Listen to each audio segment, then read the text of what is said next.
Fue inspirada con propósitos divinos, no fue inspirada porque se le ocurrió nomás, sino que hay un propósito y es divino. Amén. ¿Qué quiere decir divino?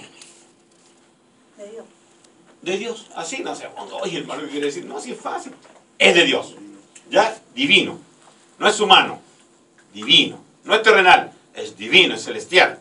Es de Dios este propósito, ¿ya?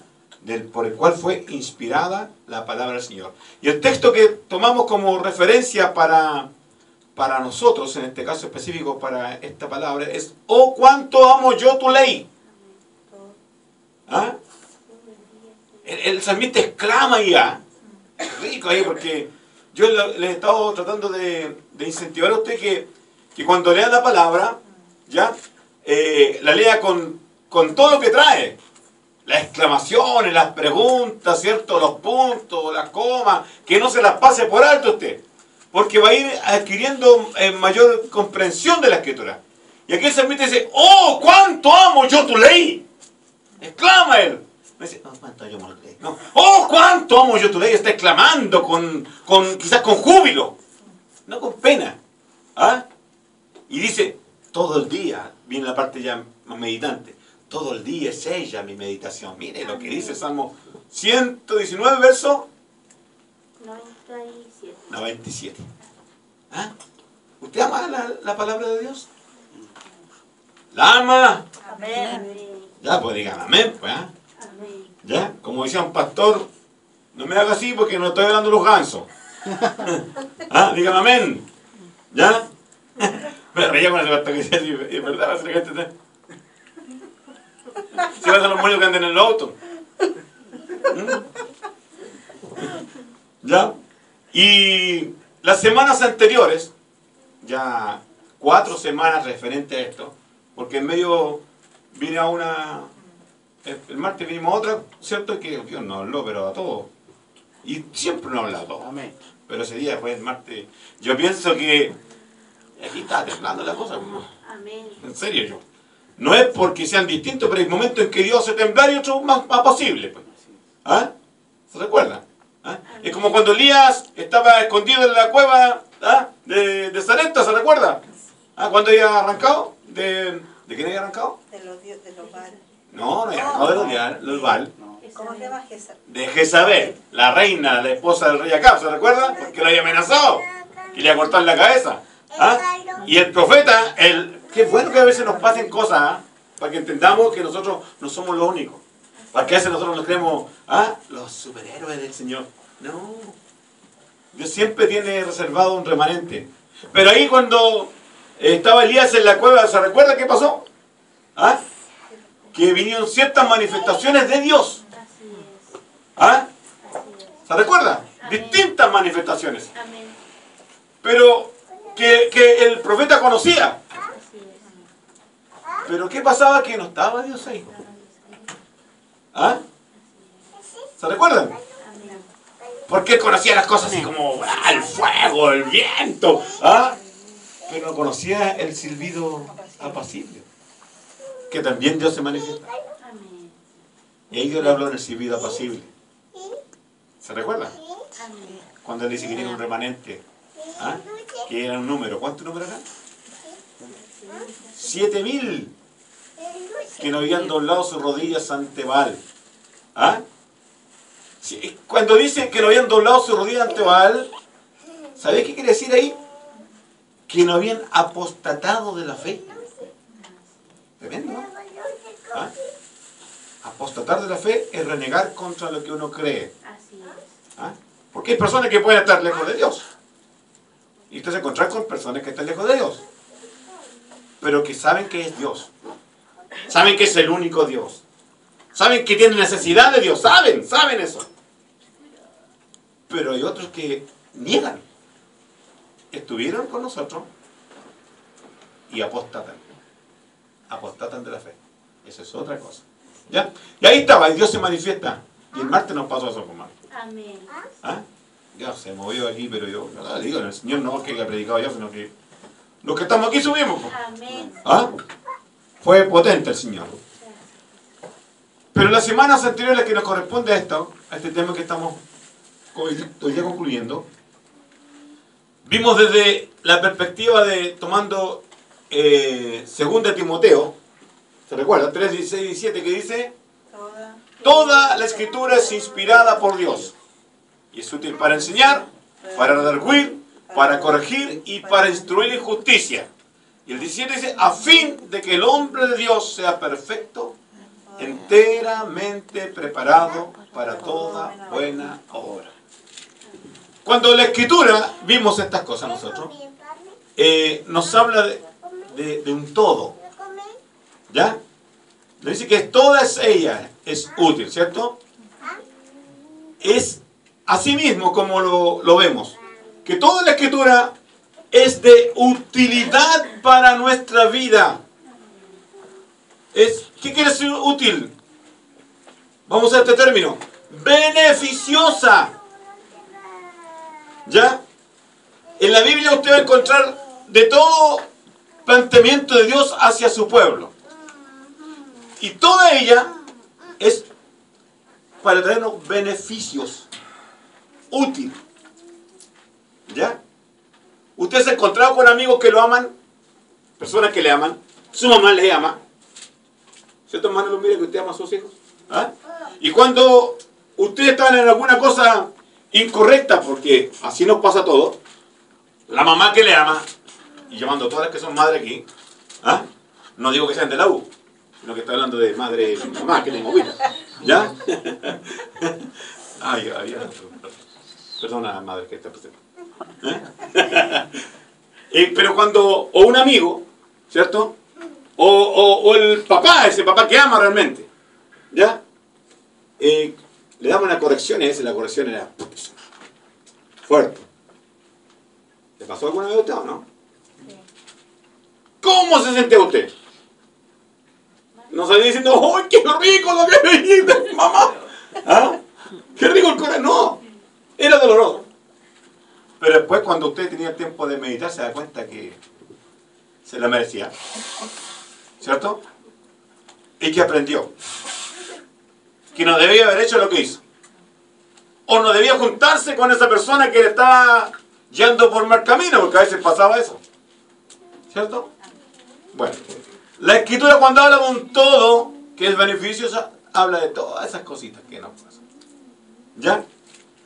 Toda ella es útil para enseñarnos, útil, beneficiosa, ¿ya? Recuerde, ¿para qué cosa es útil? Para redarguirnos. Yo quiero que se aprenda bien esos conceptos, ¿ya? Que están ahí en la escritura. Útil para qué más? Para corregirnos. Y fíjese el proceso, que era un proceso que estuvimos viendo. Enseñarnos, ¿ah? ¿Sí? Ahí nosotros en la enseñanza aprendemos ¿y quién es Dios? ¿Cierto? Porque antiguamente, ¿de qué sabemos nosotros de Dios? ¿Ah? Pensábamos que era parecido al viejito pascuero, pues, mano, al que invita a la gente. Y pensamos que Dios tenía un viejito con barba que estaba en el cielo. ¿Ah? ¿Cierto? Esa era nuestra figura de Dios. ¿Ah? De Cristo teníamos la figura religiosa. De un Cristo sufriente en una cruz. O quizás en una tumba, ¿cierto? ¿Ah? Pero esa era nuestra figura de Cristo. ¿Ah? Y del Espíritu Santo, para los más religiosos, era un espíritu que está guardado en una cajita. ¿Ah? ¿Sí? Que también lo tiene la Iglesia Católica Apostólica Romana. ¿Ah? Tiene el Espíritu Santo guardado en una cajita así, como un corazón. Teníamos esas figuras, pero a través de la Escritura aprendimos que no es así. Aprendimos que Dios es espíritu. Amén. A través de la Escritura. ¿Aprendió usted? Aprendido que Dios es espíritu. Y los que le adoran en espíritu y en verdad es necesario que le adoren. Amén. Porque tales adoradores el Padre busca que le adoren. Amén. ¿Ah? Lo aprendimos. Aprendimos que nos enseña la palabra que Dios tiene mandamientos para el hombre. En el principio, para la iglesia en el desierto, ¿cuál fue la iglesia en el desierto? el pueblo judío, la iglesia de Israel, en el desierto, que es figura de la iglesia neotestamentaria. ¿Ya? Un pueblo adquirido por Dios, sacado con mano poderosa de Egipto, ¿se recuerda? En Deuteronomio él declara eso. ¿Ah? Deuteronomio capítulo 5. Y no Dios cómo sacó al pueblo de Israel con mano fuerte. ¿Ya? Entonces, a nosotros también Dios nos sacó con mano fuerte. Nos separó. Pero esa figura Dios le da mandamientos. 10 mandamientos. 4 de ellos que tienen que ver con la relación de Dios con el hombre. ¿Cierto? Y 6 que tienen que ver en las relaciones personales entre las personas. Las relaciones sociales. Enseñanza. En el Nuevo Testamento nos enseña Jesús que esos 10 se convirtieron en 2. Que eso es lo mismo, pero Él lo hizo más práctico en 2. Amarás al Señor tu Dios. Con todo tu corazón, con toda tu alma, con toda tu mente y con toda tu fuerza. ¿Te recuerdas? Y el segundo es semejante, dijo Cristo. Amarás a tu prójimo como a ti mismo. ¿Dónde lo aprendimos? La palabra que nos enseña. Y ahí la enseñanza tiene infinidad de enseñanzas. ¿Ya? Toda ella nos enseña. Es útil para enseñarnos. Nunca va a detenerse la palabra de enseñarnos. ¿Ya? La palabra también, aparte de enseñarnos, nos redarguye. Vimos lo que era el concepto de redarguir, que tenía concepto hasta dentro de la abogacía, ¿se recuerda? ¿Ah? Pero nos quedamos al final con el que más conocíamos, que era convencer. ¿Ya? Redarguir es convencernos. Entonces la palabra tiene esa eficacia de convencernos a nosotros los creyentes. Convencernos de lo que Dios dice, que es así, que va a ser. Nos convence primero que nada, y tomamos el ejemplo que habla Jesús acerca del Espíritu Santo, que nos convencería de pecado, de justicia y de juicio. Y explica el pecado era porque no habían creído en Él. ¿Cierto? Y de justicia porque Él ya ascendía al Padre. Y de juicio porque el príncipe de este siglo, el que gobierna, el diablo, Satanás, había sido ya juzgado. O sea, no hay vuelta atrás en esta cosa. Aquí no hay, nadie le va a doblar la mano a Dios, hermanos. ¿Me entiende? Va a llegar el momento en que Cristo venga y va a ser tal como Él dijo que va a ser. Amén. Ya está toda la enseñanza, está aquí en la palabra de Dios. Por eso uno de los consejos que da la palabra a través del profeta Jeremías es cuando le dice que no se alabe el sabio en su sabiduría, le dice. Ni el rico en sus riquezas, ni el valiente en su valentía. Y dice, sino que se alabe en esto el que se ha de alabarse. ¿En qué cosa? En entenderme, en conocerme, dice, y entenderme, que yo soy Jehová, amén, que hago misericordia y justicia. Él es. Que entiende, si hay algo que nosotros debemos alabarnos, es que conocimos a este Dios. Eso quiere decir. Amén. Que conocimos a Dios. A un Dios que un día va a hacer justicia y juicio. Amén. Así que usted no se sienta, ¡ay, Dios mío! ¡Hazme justicia contra los que me persiguen! No, amado. No, hazle caer un rayo. Lo ponemos así como, como esos que no querían escuchar al Señor. Hazle que le caiga un rayo a esta vecina que me molesta tanto. ¿Ah? ¿Le ha pasado, no? ¿Ah? ¡Ay, esta persona que me hace sufrir! ¡Si le salga no sé, un cuerno por aquí! ¿Ah? No, pues no. Si el Señor nos enseña a amar. ¿Ah? Sí, pues. Así es, ¿no? El Señor nos enseña a amar. Amar a nuestro prójimo. Esa persona que le causa daño es su prójimo. No es solo su hermano con que usted levanta las manos, que tomamos tecito, que compartimos la palabra del Señor, que nos abrazamos. Ese que no es hermano es su prójimo. Amén. Y a veces esa persona que le causa daño a usted, que le levanta calumnia. El consejo para usted cuando usted le levantan calumnia, la enseñanza, es que se alegre. Gozaos y alegraos cuando digan toda clase de males contra vosotros mintiendo. Sepan ustedes que lo mismo le hicieron a los profetas que fueron antes de ustedes. Así enseña el Señor. No dicen, busquen una pistola y pégale un balazo. No dice eso. Al que te hiera la mejilla, ponle la otra. Y dice, ay, qué difícil, ¿no? Él dice, airaos, pero no pequéis. La palabra del Señor. Nos enseña. Nos enseña, pero también al mismo tiempo nos redarguye. Nos redarguye de nuestras faltas, de nuestro desconocimiento. ¿Se acuerdan que vimos eso? Tiene que redarguirnos de cosas que nosotros hacemos que no están de acuerdo a lo que Él nos enseña. Nos redarguye. Nos enseña, pero al mismo tiempo nos redarguye. Y después de redarguirnos, comienza a corregirnos, a mostrarnos lo que es correcto. ¿Se acuerdan? Y como nos enseña a hacer lo que es correcto, nos pasa a instruir en justicia, que vimos que era esas cosas. Cada vez que vimos nosotros estas utilidades, ¿ya? En cierta manera Dios ministró, y creo que así fue con cada uno de nosotros, pero en forma muy personal. A mí Dios me ministró personalmente. ¿Ah?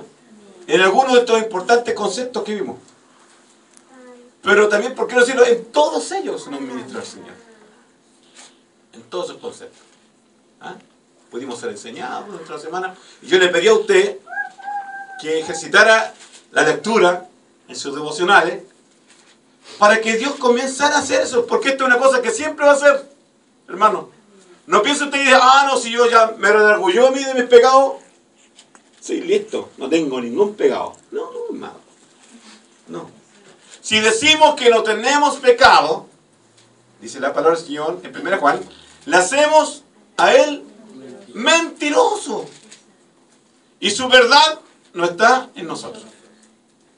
¿Se fija? Entonces, ¿qué quería? No, hermano. Y a veces miran al hermano que se para aquí adelante, entre ellos yo también. Lo miramos y, no, el hermano no tiene pecado. El hermano, no, el hermano es un santo. Vamos camino a la santidad. Cuando Dios nos dice ser santo porque yo soy santo, se refiere a un estado apartado del mundo, apartado, consagrado para Dios. Pero vamos camino a esa perfección de santidad. Es lo que vamos a estar viendo nosotros. ¿Ya? Porque este es un recordatorio nomás. ¿Ya? Creo, mis hermanos amados, que quedamos claritos, ¿no? ¿Nosotros? ¿En ese aspecto? ¿Sí? ¿En qué aspecto? Porque toda la Escritura, todo lo que Dios quiso darnos a conocer a través de los santos que Él inspiró. ¿Qué Él inspiró?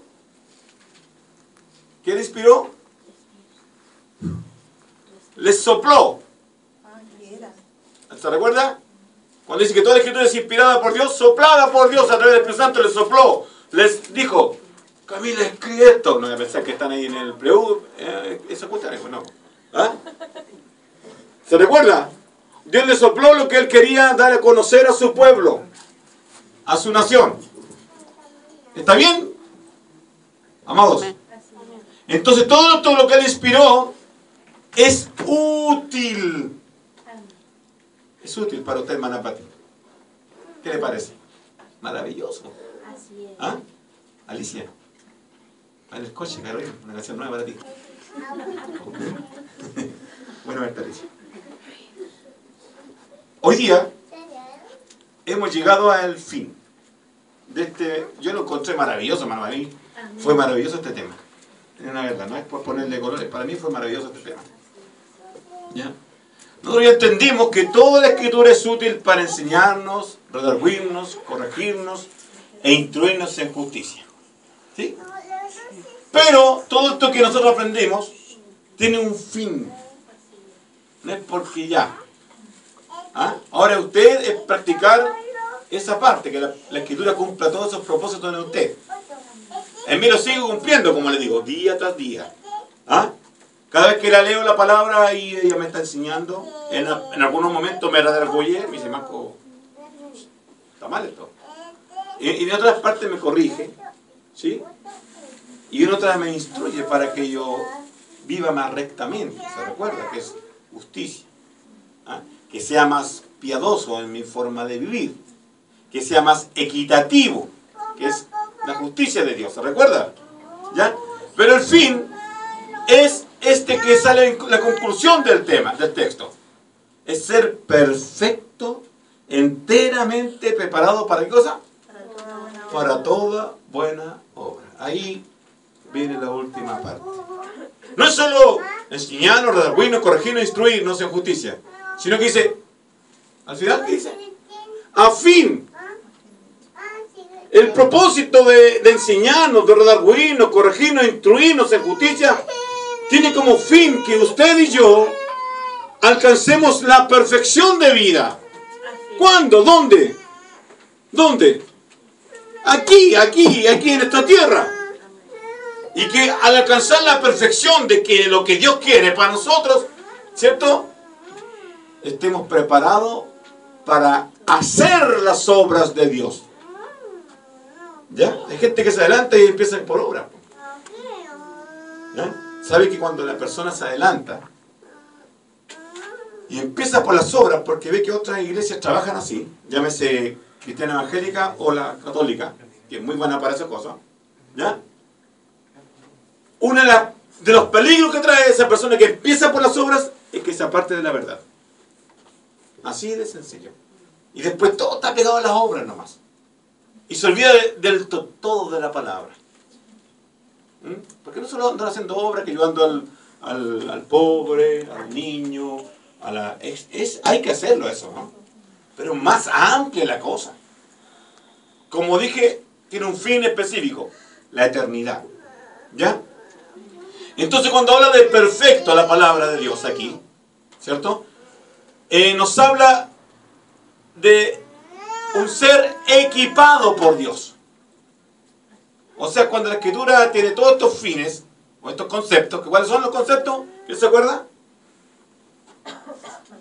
Sí, enseñarnos, redarguirnos, corregirnos, instruirnos en justicia. ¿Ya? Es para equiparnos, perfectos, equiparnos. ¿Ah? Bien equipados. Para andar en esta tierra bien equipados, para presentar nuestra lucha bien equipados. Ahí usted encuentra que Dios nos dice que debemos tomar la armadura de Dios en la palabra.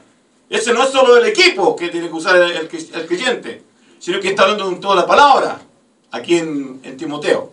Porque eso le decimos, hermano, hay que tomar la armadura de Dios para resistir las acechanzas del diablo. Pero ¿dónde está el conocimiento de la palabra para poder reprender al diablo? Porque el diablo, recuerde que dijimos que no se le va a aparecer con cacho, cola, ¿cierto? ¿Ah? Y te va a aparecer y te va a decir, yo soy el cuco. ¿Ah?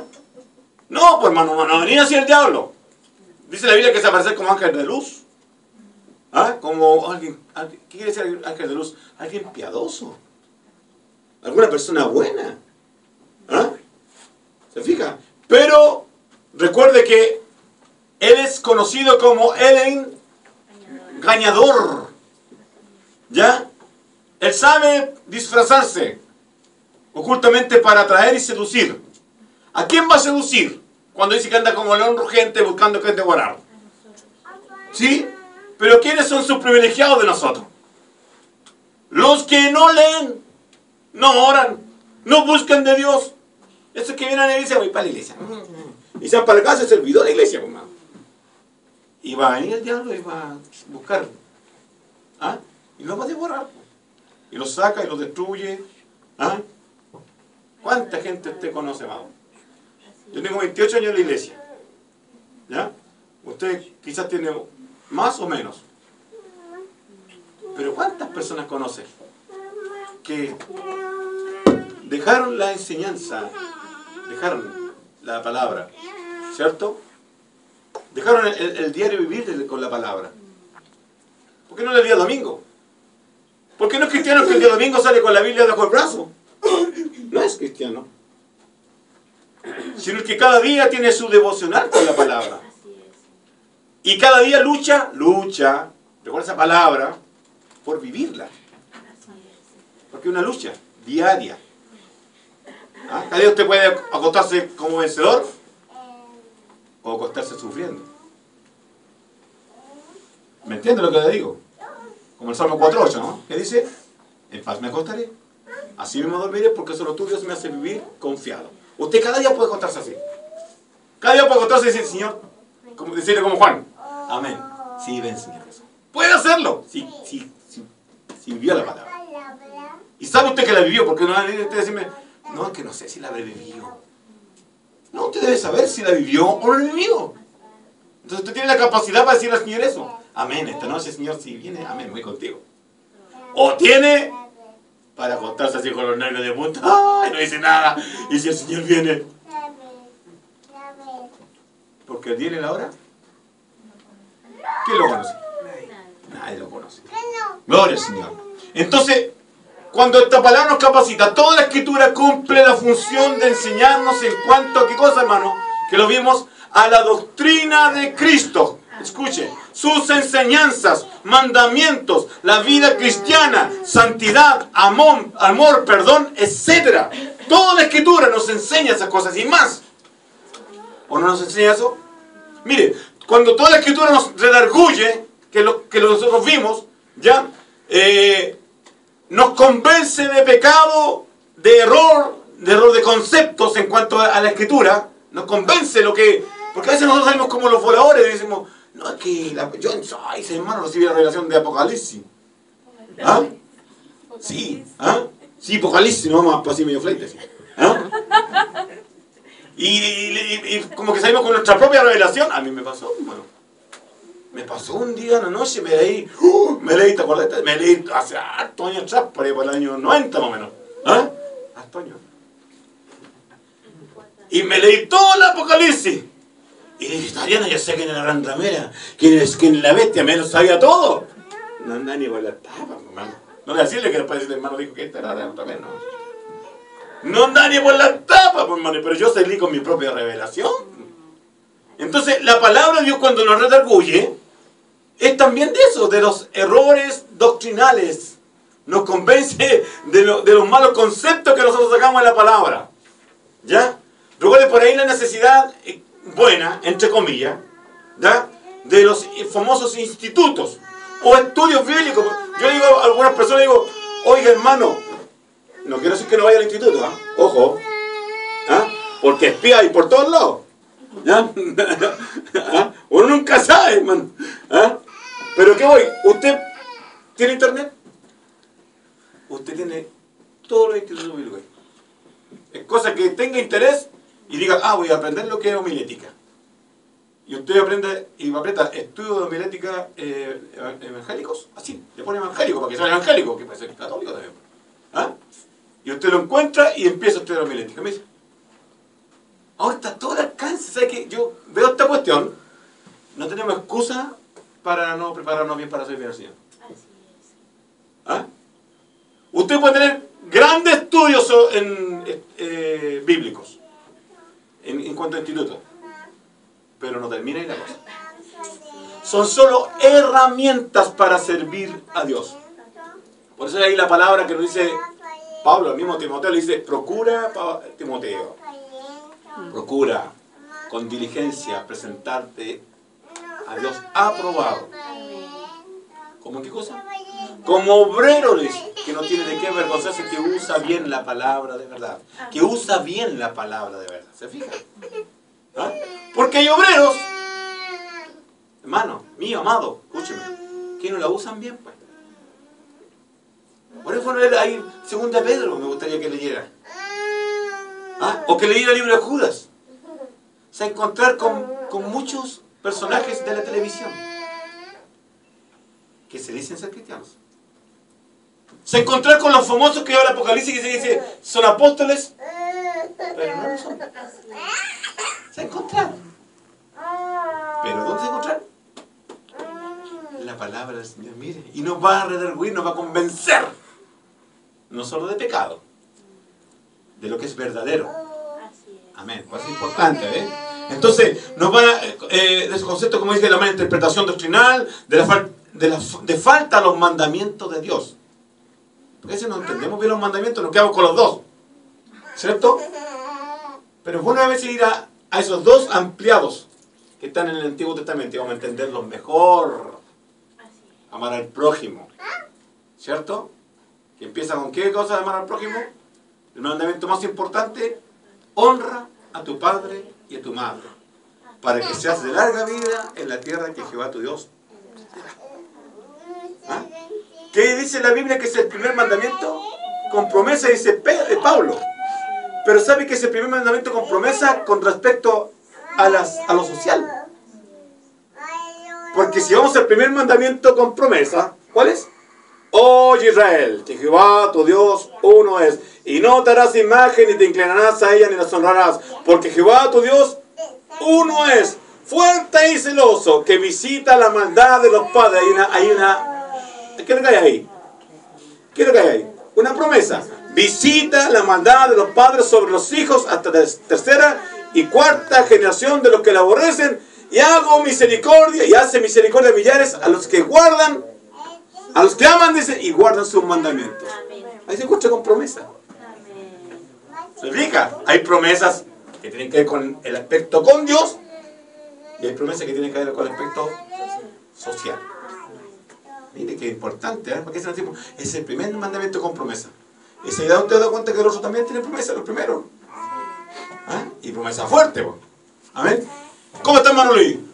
Bien, gracias. ¿Usted es Manolí, cierto? Sí, amén. Dios lo bendiga, Manolí. Aleluya. Entonces, toda la escritura a veces nos empieza a redarguir de esos errores en cuanto a los mandamientos.